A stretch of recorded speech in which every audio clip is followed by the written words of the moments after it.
স্বামী সেবা করবেন, স্বামীকে মান্য করবেন, স্বামীরে মান্য করবেন, সেবা করবেন, স্বামী সেবা যত্ন করবেন, ভালোবাসবেন স্বামীকে। তাহলে আমি একটু ঘুমাই, তুমি আমাকে ৬টার সময় দেখে দিও, দেখে দিও, জাগাই দিও, আমি তোমার বেহেশতে লয়ে যাবো।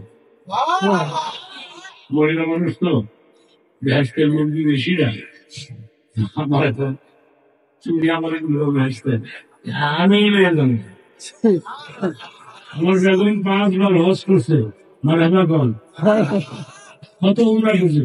এবার কি নিয়ত করছি যে রোজার মধ্যে একটু উমরা করতে যাবো, নিয়ত করছি আর কি। আমার বেগম আমারও লইয়া নিবা, আমি তোমার ক্যাপিটাল আছে, তোমাকে শুদ্ধ দিয়ে দেবে। বললাম বললাম জীবনে কত যে আছে মারছে হিসাব আছে, বলে দিন বলে কি লাভ নেই।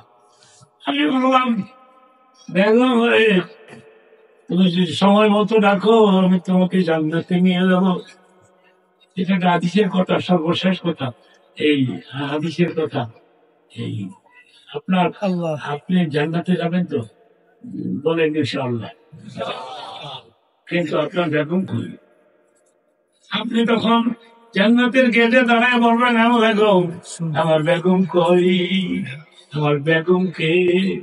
আল্লাহ বলবে স্বামী তুমি তোমার জান্নাতে যাও। স্বামী বলবে আমার বেগম, আমার বেগম কই? চলো এই পয়সা 60, 70, 80 বছর পর্যন্ত সংসার করলাম, আমার বেগম কই? আমার বেগম ছাড়া আমি যাবো না। তখন আল্লাহ বলবে ও ফেরেশতারা আসলে আমাদের চক্র মারতে থাকো, আর বিবিরে খুঁজা খুঁজা বের করে তোলা চলকে একসাথে জান্নাত দিয়ে দাও।